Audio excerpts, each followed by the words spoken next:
Hi, is it Aaron? Yeah, please. I want to talk tonight around the topic of discerning the seasons. Discerning the seasons. And I'm not talking about the earthly cycle and rotation of winter, spring, summer, and fall from a natural sense, but I do want to talk about discerning the seasons of life, of your Christian walk tonight.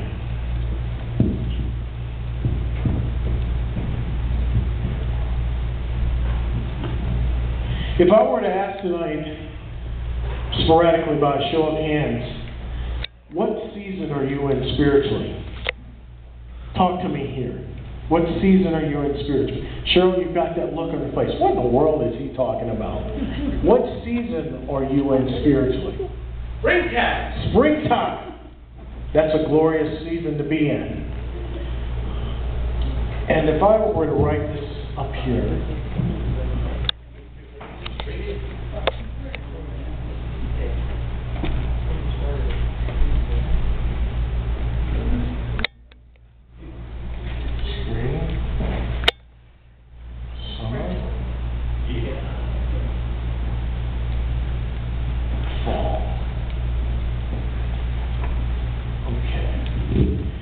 is anybody going to be brave enough to talk to me tonight and tell me what season they're in? Besides Emmanuel? Emmanuel is in springtime. No? Coming forth. Coming forth? Coming forth. Okay. That time of the Had a year vision, where you do a brother. lot of plowing. Say again? The time of the year where you do a lot of plowing. Springtime? Yes. So we're going to talk about characteristics of each of these seasons. Who has a good handwriting besides myself? Because I don't. Elizabeth? Can you be so kind? Thank you, my dear. She brings that beautiful smile with her. Amen, praise God. Okay, what are the characteristics of winter? Spiritually, what would be some of the characteristics?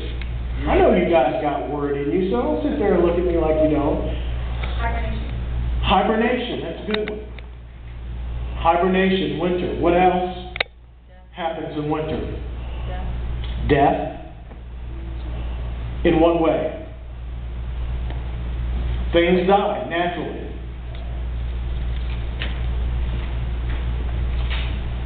Anything else for winter? Cold. Cold.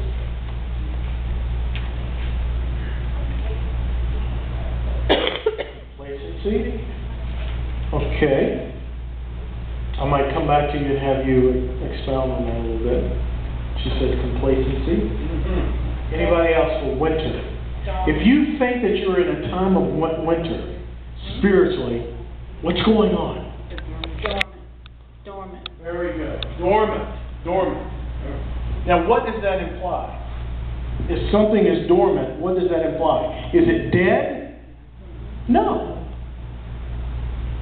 So what does dormant mean, Miss Principal Teacher?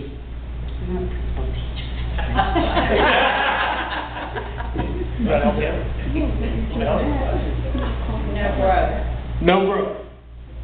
There. Just there. Okay. Generally, does it kind of go inward? Can it be seen?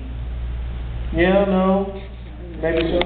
I've heard them say that in the wintertime where the plants and everything look like it's dead above ground, and that's when the roots are growing the most. Everything you can't see is growing. What about a time of rest and rejuvenation? You ever thought about that one? Rest and rejuvenation in the winter. Okay. Now, if you have something else for winter, be glad to say it out loud, but we're going to move on to spring, which is where Brother Emmanuel, Evangelist Emmanuel said that he's at. Okay. What does that mean to you, Emmanuel? Well, brother, not too long ago I had a vision, and I saw, I was in Jerusalem, and I saw these tombs, and I knew I was at Lazarus' tomb, and I heard the Lord say, Emmanuel, come forth. So, what that means is, excuse me, it's time to begin to come forth into that which the Lord has called me, and I feel that that's a springtime in my life, coming forth, new life, resurrection power, hallelujah. Oh, don't give me no hallelujah. Brian, springtime. What comes to mind? What image comes to mind? Right, not me.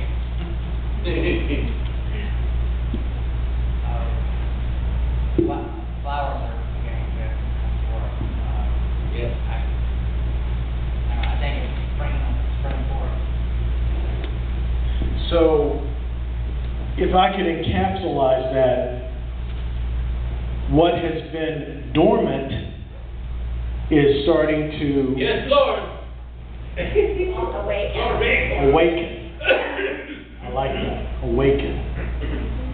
Going from a dormant stage to an awakening stage.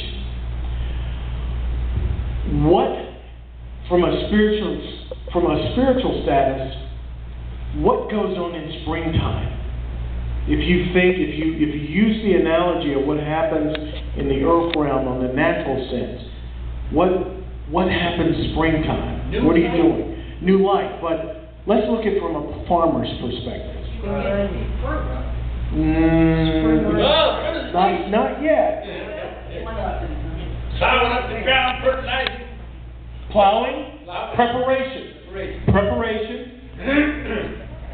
Yes, Lord. Go ahead, say it. What were you saying?